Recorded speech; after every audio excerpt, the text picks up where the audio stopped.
eu quero lembrar os irmãos e as irmãs das nossas programações especiais nessa Semana Santa, que envolve a celebração do Culto Tenebras. Culto Tenebras, ele acontece na Sexta Santa, na Sexta-feira Santa, às 19h30, aqui na Igreja Presbiteriana do Parque. Então, às 19h30, nós teremos a celebração Tenebras, Tenebras do latim trevas. Então, das trevas vem a luz ela rompe no domingo da ressurreição. Sexta-feira é a morte do nosso Senhor e Salvador. Então, no culto de sexta-feira, toda a liturgia, todas as canções, toda a iluminação, todo o silêncio é direcionado à dor e o sofrimento de Cristo Jesus. De uma maneira pedagógica, nós podemos entender um pouco e lidar com a sensação de luto, de dor, de sofrimento e de morte. No sábado nós não teremos programação. O sábado é o sábado do silêncio, é o sábado onde os discípulos perdem a esperança, não sabem o que vai acontecer, nada se fala, não tem registro, até que no domingo, ao romper da manhã, Cristo Jesus revela que Ele ressuscitou, o sepulcro está vazio. Então, na sexta-feira, você está convidado a estar aqui às 19h30, para essa imersão, caminhando com Cristo até a cruz. São 14 estações do sofrimento da cruz, e todos nós juntos iremos passar por elas, lembrando aquilo que Cristo Jesus fez por nós. E no domingo, por favor, anote em sua agenda, durma cedo no sábado, porque no domingo, às 5h30, nós iniciaremos a celebração do culto da ressurreição. Às 5h30 da manhã, tá? Só um detalhe, é da manhã. É uma vez por ano que você vai acordar bem cedo no domingo. Mas vale a pena, nós temos feito isso todos os anos, é muito gostoso, também é pedagógico nós sentir o que as mulheres sentiram ao chegar de madrugada no sepulcro e não encontrarem o corpo de Jesus. Também é pedagógico a gente chegar aqui e ainda é escuro, porque 5h30 não tem sol ainda, e nós vamos percebendo no momento da celebração que o sol vem rompendo, entrando aqui no espaço de culto nosso. Nós somos privilegiados por esse espaço tão belo, e assim a gente vai glorificando a Deus num culto de celebração, pois das trevas veio a luz. Então é fundamental que você participe nos dois momentos, para que você tenha uma experiência das trevas à luz, glorificando a Cristo Jesus, aquele que ressuscitou. Sexta-feira, na sua agenda, 19h30, domingo, às 5h30, aqui na IP Parque. Ok?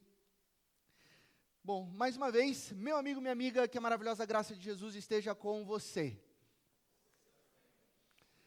Hoje é o nosso quarto encontro dessa série, Sem Sombra de Vergonha. Estamos falando sobre o extraordinário amor de Jesus por seu povo. E já vimos situações incríveis, né, de famílias, por exemplo, que não seriam a família ideal no porta-retrato de Jesus. Nós vimos também outras situações delicadas, como o inimigo de Jesus sendo alcançado pelo Cristo Jesus. Paulo, que era um opressor dos cristãos do caminho, é encontrado por Jesus e é inserido, né, na família, e Jesus não tem vergonha de Paulo, Jesus não tem vergonha de Judá, Jesus não tem vergonha de Tamar. Hoje a gente continua nessa série, e o texto que eu quero te convidar a você abrir a tua palavra e acompanhar aqui conosco é o texto de Marcos 10, capítulo 46, Marcos 10, capítulo 10, verso 46 a 52. Marcos, capítulo 10, do verso 46 ao verso 52. Evangelho de Marcos, capítulo 10, verso 46 ao verso 52. Obrigado, Mateus. Diz assim a palavra de Deus. Então chegaram a Jericó, quando Jesus e seus discípulos, juntamente com uma grande multidão, estavam saindo da cidade. O filho de Timeu, Bartimeu, que era cego, estava sentado à beira do caminho pedindo esmolas. Quando ouviu que era Jesus de Nazaré, começou a gritar: Jesus, filho de Davi, tem misericórdia de mim. Muitos o repreendiam para que ficasse quieto, mas ele gritava ainda mais: Filho de Davi, tem misericórdia de mim. Jesus parou e disse: chamem-no. E chamaram o cego. Ânimo, levante-se, ele o está chamando. Lançando sua capa para o lado, de um salto pôs-se em pé e dirigiu-se a Jesus. O que você quer que eu lhe faça? Perguntou-lhe Jesus. O cego respondeu: Mestre, eu quero ver. Vá, disse Jesus, a sua fé o curou. Imediatamente ele recuperou a visão e seguiu a Jesus pelo caminho. Até aí, vamos orar mais uma vez? Obrigado, Pai, porque nós estamos diante da Tua palavra que é viva. Ó Deus, pedimos que o Senhor derrame sobre nós as Tuas palavras e que elas alcancem os nossos corações.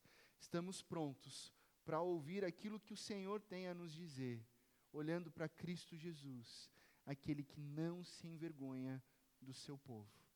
Santo Espírito de Deus, conduza-nos agora diante da Tua vontade, nos dando entendimento e sabedoria que vem do alto, para que a gente possa viver esse amor extraordinário. Em Cristo Jesus que nós oramos, amém, amém. Eu quero iniciar nossa reflexão nessa manhã com uma pergunta retórica, né?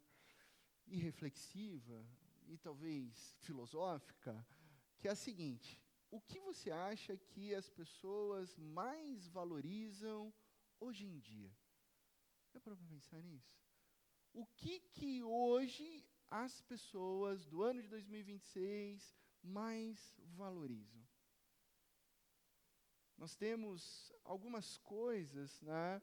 E você poderia fazer um recorte mundial, mas eu tomei a curiosidade de fazer uma pesquisa no nosso país, na nossa nação. E assim, mergulhando nas reportagens, mergulhando em documentários, eu descobri algumas coisas bem interessantes. Numa reportagem de novembro do ano passado, novembro de 2025, Campinas, São Paulo, foi eleita a cidade dos inteligentes. Sabia? Campinas, aqui. Por quê? Porque a nossa região, a região metropolitana de Campinas, da qual faz parte Valinhos, Sumaré, Indaiatuba, enfim, toda essa região, ela já é um polo de inovação e conhecimento. Isso por conta até da Universidade de Campinas, a Unicamp, a PUC, e todo esse polo acadêmico que está aqui na nossa região. Então, nós somos considerados a região que valoriza o conhecimento. Já São Paulo, a grande São Paulo, as pessoas valorizam o setor financeiro. Afinal, São Paulo é o maior centro financeiro da América Latina. É a cidade com o mais alto poder aquisitivo, o PIB, as empresas, os Faria Limers, enfim, tudo gira ali na grande São Paulo.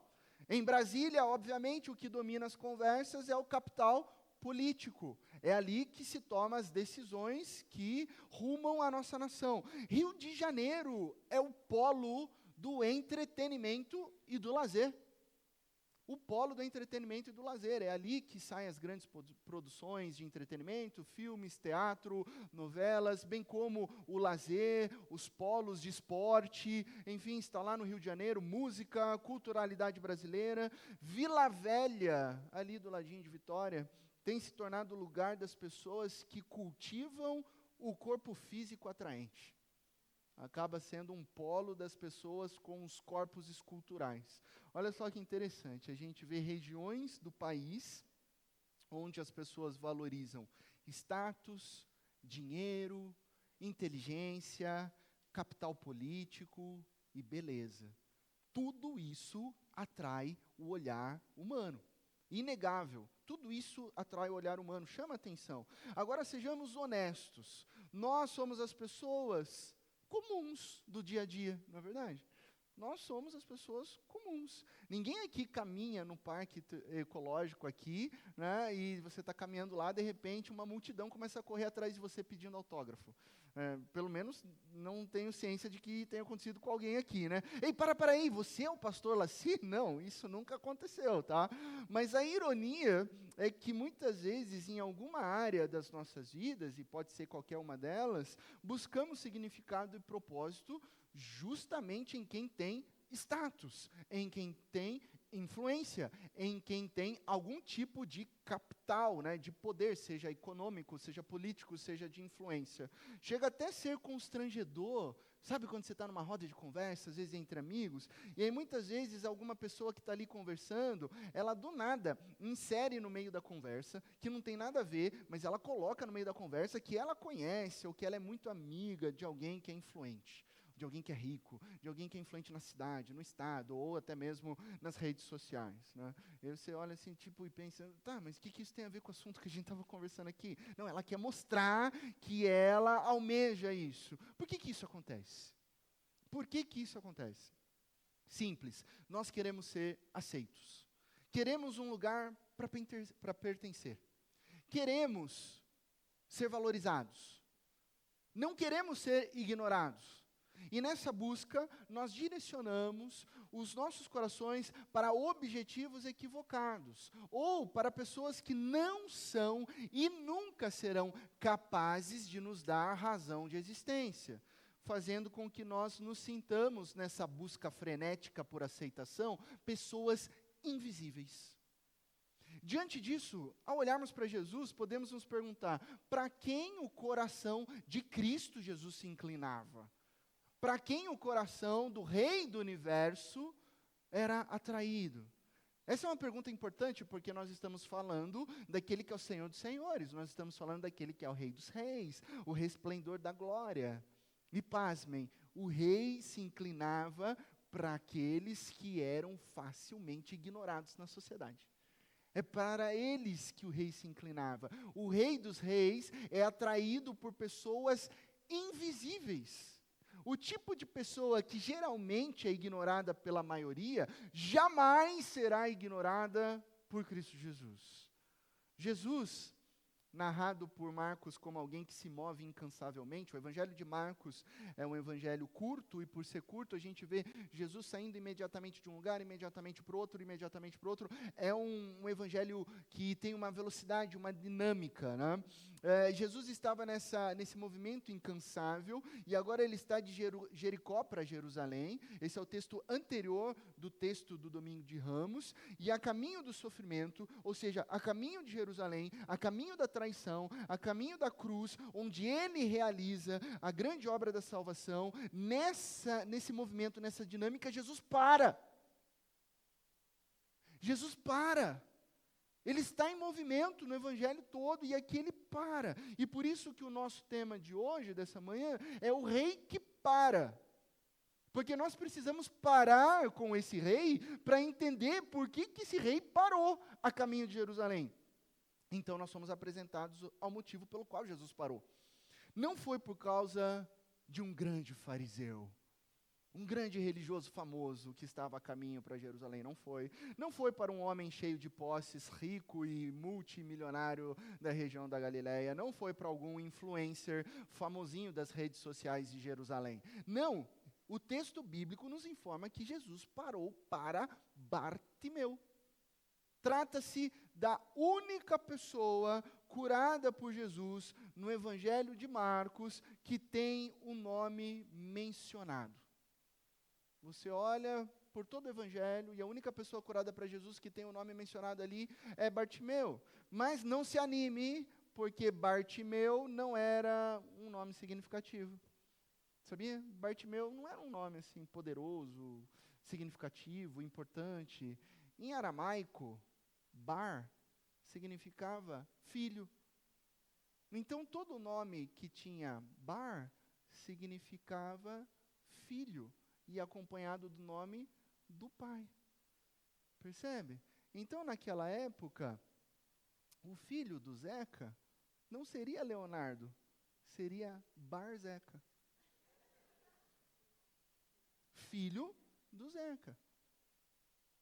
Era essa a dinâmica, era muito comum. Então ele era simplesmente filho de Timeu, Bartimeu, filho de Timeu. Então ele era conhecido pelo nome do seu pai, do Timeu. Ah, quem que é esse homem aí? Ah, é o Bartimeu. Ah, do Timeu? Isso, do Timeu da rua de trás? Isso, conheço Timeu, gente boa. E já se esquecia, já deixava invisível o Bartimeu, porque o próprio nome dele apontava para outra pessoa que não ele. Isso dá ainda mais relevância ao fato de que Jesus para com o propósito de dar atenção a uma pessoa sem nenhuma relevância para a sociedade. E Jesus para. Ainda podemos considerar a situação desse homem, porque não é só um nome insignificante. Olha a situação desse homem. Passa para mim, por favor. O filho de Timeu, Bartimeu, versículo 46, que era cego, estava sentado à beira do caminho pedindo esmolas. Bartimeu era um mendigo, cego e pedindo esmolas à beira do caminho. Completamente insignificante. Esse tipo de pessoa é invisível para a sociedade. Ele está lá todo dia, mas ninguém mais vê, ninguém mais ouve, ninguém mais dá atenção. As pessoas passam por esse mendigo e cego e fingem que ele não está lá. E Bartimeu não se sentia apenas invisível, ele se sentia vergonhoso aos olhos da sociedade, pois um mendigo e cego era um lembrete do que ninguém queria ser. Ninguém queria ser esse tipo de pessoa. Então, além de toda a invisibilidade, havia uma vergonha na sua essência. Então, em meio à multidão, eu faço a primeira reflexão aqui. Quantas vezes ignoramos os pedintes? Quantas vezes nós ignoramos os pobres? Quantas vezes nós ignoramos os excluídos? Quantas vezes nós ignoramos os marginalizados? Nós sequer respondemos, olhamos com atenção ou com educação, indiferença, insensibilidade, invisibilidade. Muitas pessoas se encontram assim à beira do caminho nos dias de hoje. Bartimeu ouve que Jesus de Nazaré está passando ali, no meio da multidão. Seguramente ele já tinha ouvido as histórias sobre esse Jesus. Também, Jesus é um nome comum, então tem muitos Jesuses por ali, para aquela época, mas só tem um Jesus de Nazaré. Esse é o Jesus de Nazaré, e ele tem feito coisas maravilhosas. Opa, ele ouve assim, Jesus de Nazaré está passando por aqui. Então ele toma coragem e ele grita. A reação dele está narrada no versículo 47 e 48. Quando ouviu que era Jesus de Nazaré, começou a gritar: Jesus, filho de Davi, tem misericórdia de mim. Ele não apenas sabe que Jesus de Nazaré está passando ali, ele sabe algo que muitos religiosos não sabiam, que Jesus é filho de Davi. E por isso ele grita: tem misericórdia de mim. E o texto bíblico nos revela que muitas pessoas o repreendiam para que ficasse quieto. Olha só o que diz: muitos o repreendiam para que ficasse quieto. Imagine a situação. Ele é uma pessoa excluída, ele é uma pessoa invisível, e ele começa a gritar para Jesus. A multidão só está ali porque está seguindo Jesus. E Jesus é o Jesus de Nazaré, é o mestre. Então o que esse mendigo provavelmente ouviu ali? Cala a boca, mendigo. Qual é o seu problema? Fica quieto. Ei, está gritando por quê? Saia daqui. Pare de incomodar. O mestre está passando. Coisas que provavelmente ele ouvia diariamente. Era doloroso, mas ele já estava acostumado. Então ele tornou coragem na insistência, e quanto mais ele era repreendido, mais coragem ele tinha, e ele gritava ainda mais alto: Jesus, filho de Davi, tem misericórdia de mim. Jesus, filho de Davi, tem misericórdia de mim. Cala a boca! Jesus, filho de Davi, tem misericórdia de mim. E os gritos de um mendigo invisível chegaram aos ouvidos de Jesus. Então nós temos no verso 49, Jesus para e diz para as pessoas: chamem-no. Jesus para. Jesus poderia chamar o cego direto, mas ele diz para as pessoas: chamem esse homem. Jesus simplesmente parou. Havia uma multidão em movimento. Todos passaram por Bartimeu. Todos passaram. A multidão passou, mas Jesus parou. Jesus parou. Todos repreendiam para que Bartimeu se calasse, mas Jesus o chama. Todo mundo passa, Jesus para. Todo mundo repreende, Jesus fala: vem cá. Jesus foi parado pelos gritos de Bartimeu. Lemos essa história e às vezes nós não percebemos a profundidade disso. Eu gosto do jeito que o pregador Charles Spurgeon faz uma comparação lá com o texto do Antigo Testamento de Josué. E olha só o que ele fala assim: ouvi falar de Josué que disse: sol, detente sobre Gibeão, mas considero o mendigo cego superior a Josué, pois ele faz não o sol estrela, faz o sol da justiça parar. O mendigo cego foi aquele que atraiu o coração de Jesus, o sol da justiça parou para chamá-lo. Agora deixe-me lhe perguntar algo. Quantas vezes você já foi abordado por algum mendigo pedindo dinheiro? E eu não estou aqui numa posição para te julgar. Você deve ter as mais diversas desculpas, sem tempo, quando você está realmente sem tempo. Se eu parar para todo mundo que me pede algo, eu não faço mais nada, pode ser essa a sua desculpa. Mas também pode ser que você tenha algumas desculpas bem esfarrapadas, ou até mesmo mentirosas, daquelas: eu não tenho nada aqui hoje. Eu não tenho nenhum dinheiro. Nossa, parece que até você que está mendigando, né? Parece que o mendigo está na obrigação de dar R$1 para você. Tamanha mentira que você está dizendo: eu não tenho nada. Ou, é perigoso, pastor. Eu não converso com esse tipo de pessoa porque é perigoso. Diz a pessoa abordada por um mendigo na porta do banco, no centro da cidade, às 3h da tarde, com 2 viaturas da GM ao lado e o William conversando com ela. Ou seja, a desculpa mais esfarrapada para falar que você não se sente seguro. E quando não paramos, o que nós estamos dizendo com a nossa indiferença? Essa é a grande questão. O que está por trás da nossa indiferença? O que está por trás da nossa atitude de ignorar uma pessoa invisível na sociedade? Será que nós estamos dizendo com as nossas ações e mostrando para ela que ela é menos importante? Que ela é menos digna? Que ela é menos visível? E se é menos visível, ela é menos visível para quem? A pergunta não é apenas sobre mendigos, é sobre como nós tratamos os invisíveis da nossa própria comunidade. É como nós tratamos a pessoa que trabalha no seu condomínio. É como nós tratamos a pessoa que você se encontra no seu trabalho e que ela anda sempre solitária.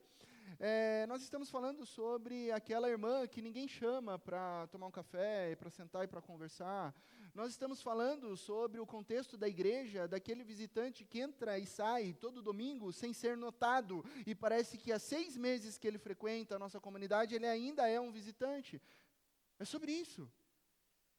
Enfim, nós precisamos olhar para o que Jesus faz, para a maneira como Jesus se porta. Afinal, nós somos seguidores de Cristo Jesus. Ele é o Rei, e Ele é a imagem do Deus invisível, o Criador, o sustentador de todas as coisas. Ele é digno, Ele é santo, Ele é glorioso, e Ele é atento ao clamor de um mendigo.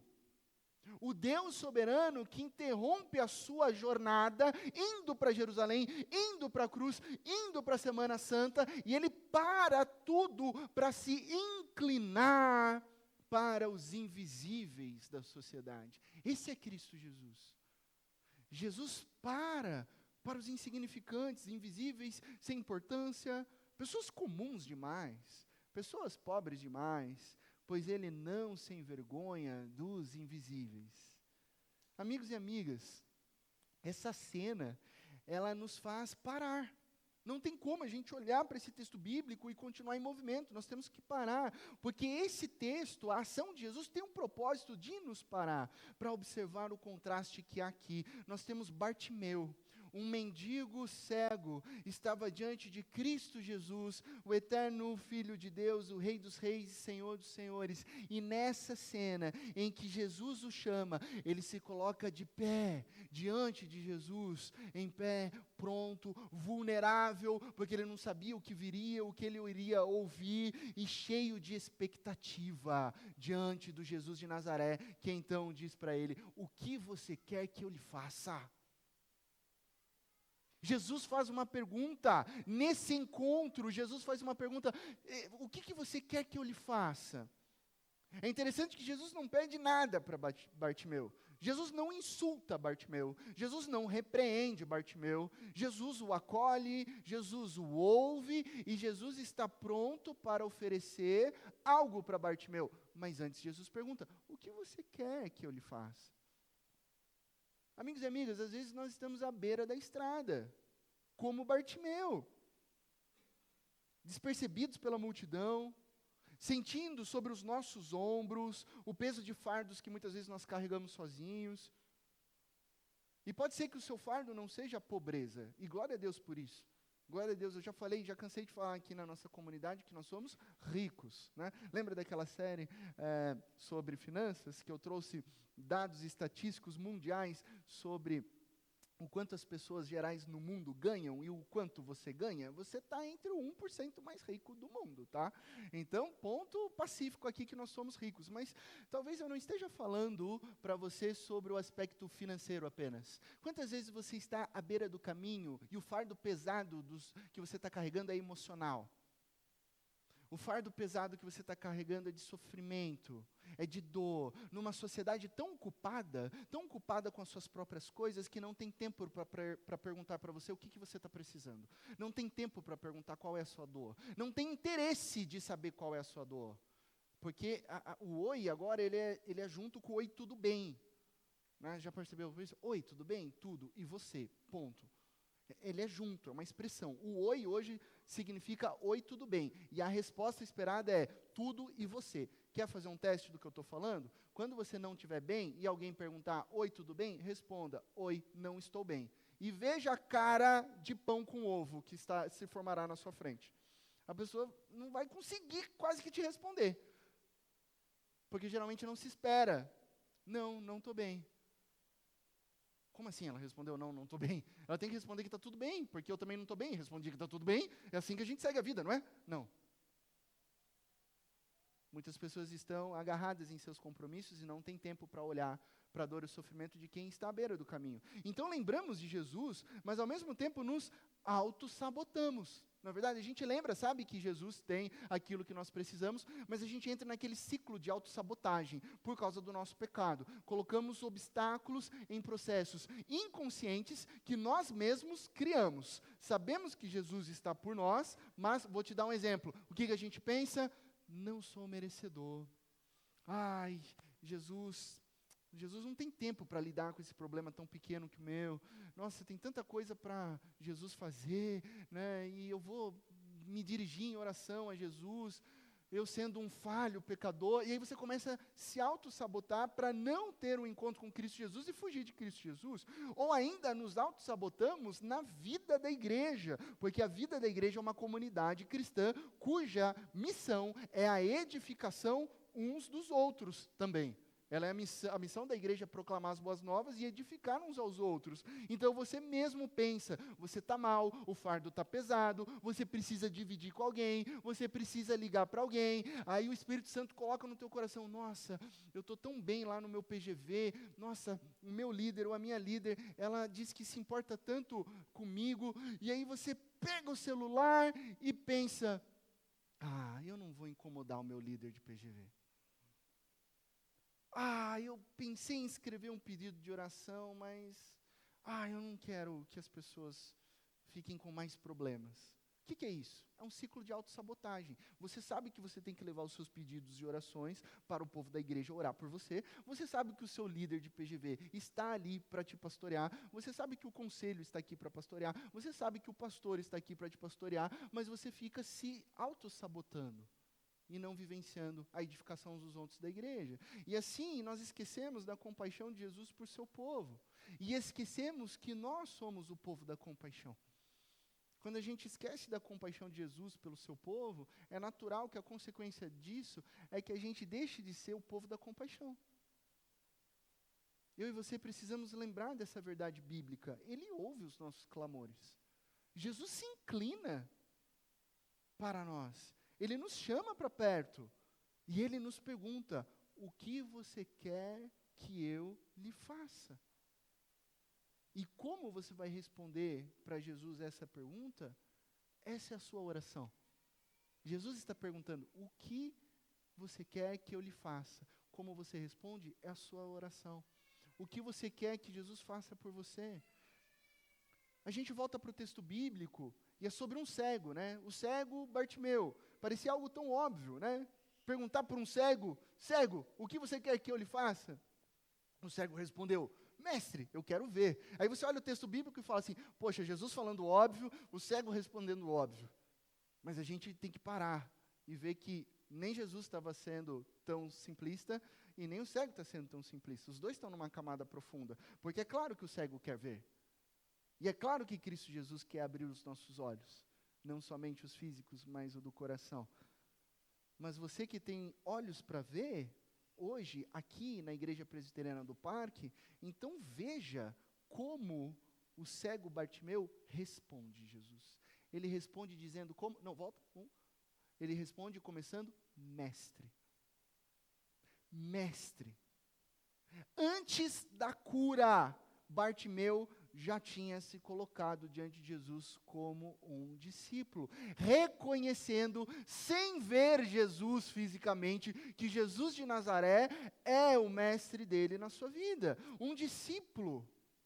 E aí a gente se lembra de um ditado antigo que tinha lá no Oriente, que nos tempos de Jesus, um discípulo, como que era reconhecido um discípulo? Era aquele que tinha no seu peito, na sua roupa, na sua túnica, a sujeira da poeira do seu mestre, porque ele andava tão pertinho do mestre, que naquelas estradas empoeiradas, o mestre ia andando, levantando aquela areia, e aquela areia ia grudando no suor da túnica do discípulo, a ponto de no peito dele ter a poeira dos pés do seu mestre, porque onde estava o seu mestre, estava ali o seu discípulo. Agora, como Bartimeu poderia ser um discípulo sem poder ver para seguir o seu mestre pelo caminho?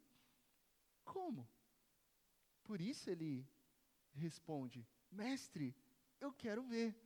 E então, o versículo 52 nos diz, vá, disse Jesus. E olha a resposta de Jesus. Com a resposta de Jesus, a gente entende a dinâmica da conversa.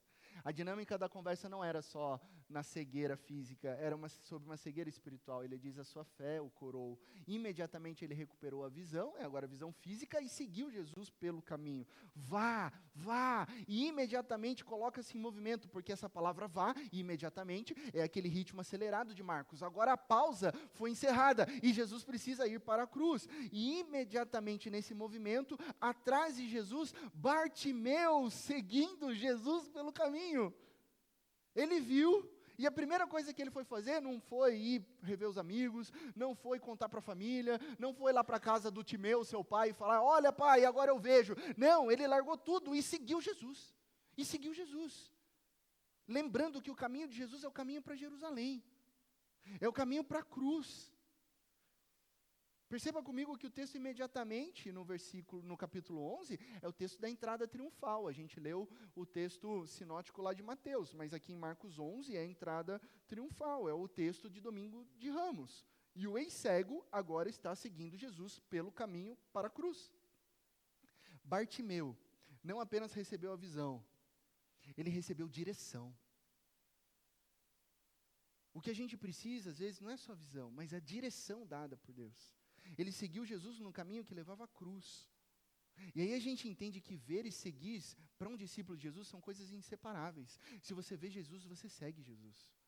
Ver e seguir são coisas inseparáveis. Bartimeu, que antes era cego, mendigo, invisível, passou a ser agora alguém que vê, um discípulo de Jesus, porque agora ele está ali junto com os outros discípulos, e um ser humano que é acolhido por Jesus. Ele está com Jesus, Jesus não repreende, Jesus fala, vamos então, se você vem e me segue, então vamos.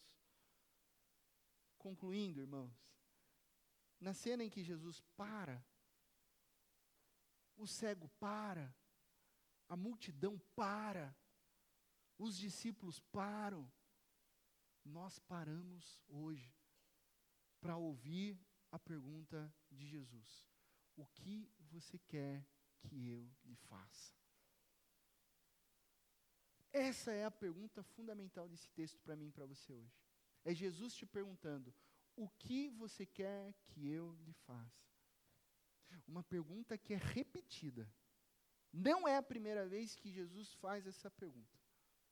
Nesse mesmo capítulo 10, na perícope anterior, você talvez esteja na mesma página da sua Bíblia.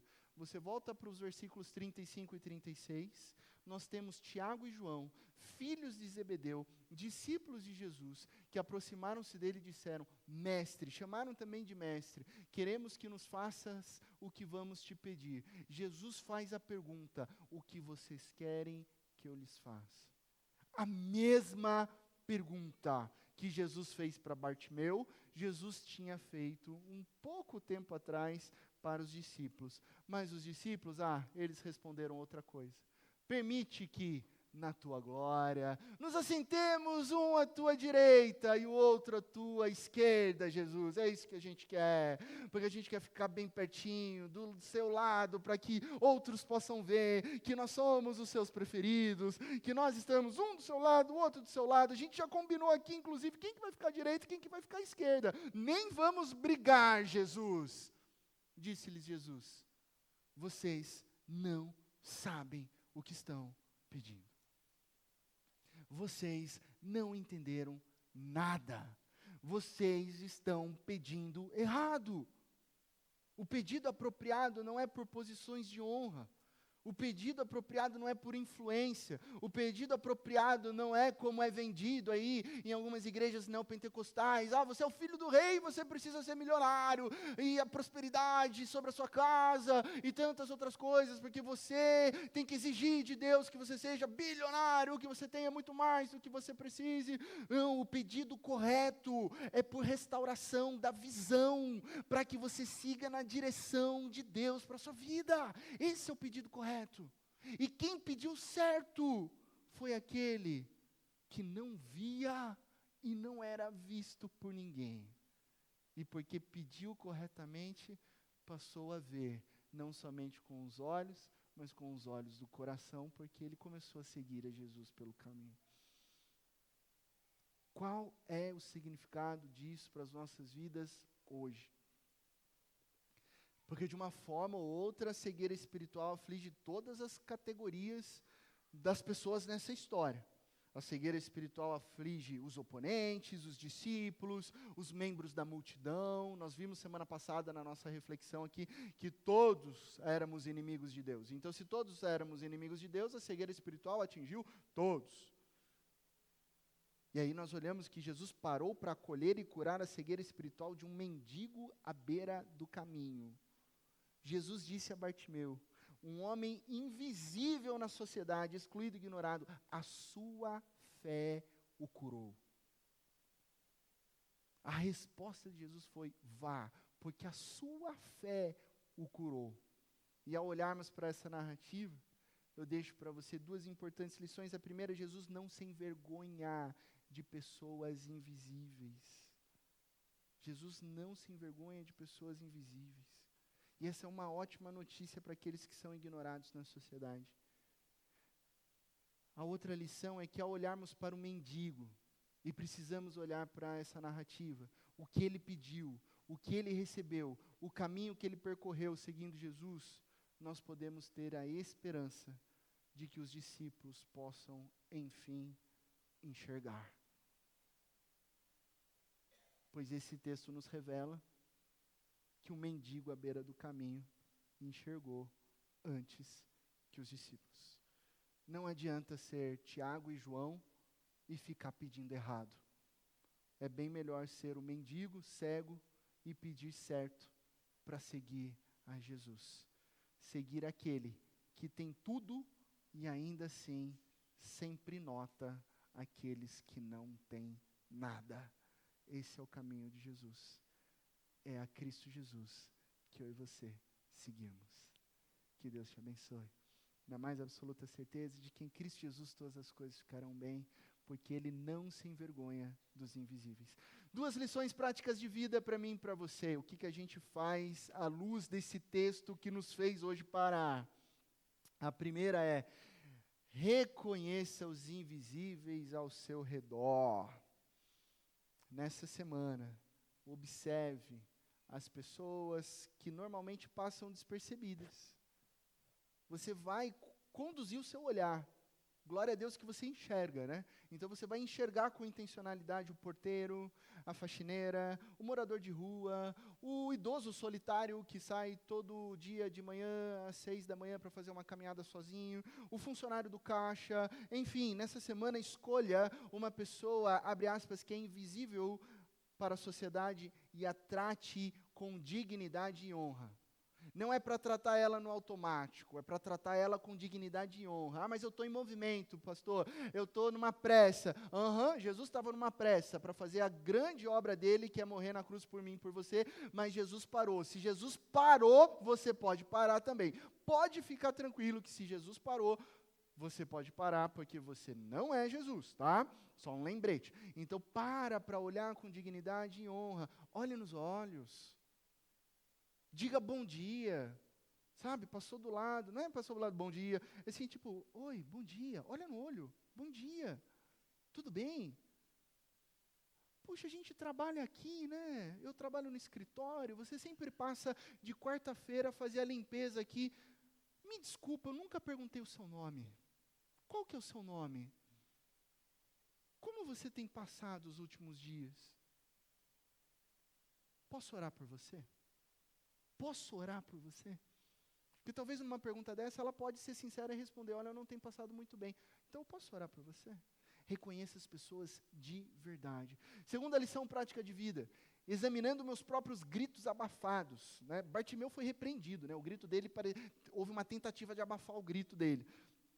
Muitas outras pessoas queriam que ele se calasse, né? O problema é que às vezes você tenta abafar o seu próprio grito, tá? Então, que gritos interiores você mesmo, inconscientemente ou conscientemente, tem abafado? Que pedidos sinceros a Deus você tem deixado de fazer por medo, por vergonha ou por achar que não é digno? Essa reflexão você precisa fazer essa semana. Você vai sentar essa semana e vai pensar, o que você não está entregando a Deus, seja por medo, por vergonha, ou por achar que não é digno. Você vai escrever um pedido sincero a Deus, você vai colocar no papel aquilo que o seu coração realmente deseja. E por que o pastor sempre fala de colocar no papel? Porque esse negócio de você fazer uma reflexão, às vezes só mental ou uma oração mental, pode ser que você seja enganado no piloto automático. Quando você tem que pegar um caderno, uma caneta, você tem que parar para pensar, escreve. E não faz isso com pressa, faz isso durante a semana. Escreve um pedido sincero a Deus, coloca no papel, Deus, é isso que o meu coração deseja. E nem sei se o que o meu coração deseja está querendo desejar o certo. Se está desejando errado, Senhor, me ajuda aqui já. Mas é isso que eu estou pedindo. Então, eis-me aqui, Senhor, porque eu quero te seguir, como seguiu Bartimeu. Coloque isso e deixe Deus te guiar, para que você possa ver com os olhos da fé e seguir Jesus onde Ele nos levar. Feche os teus olhos nesse momento.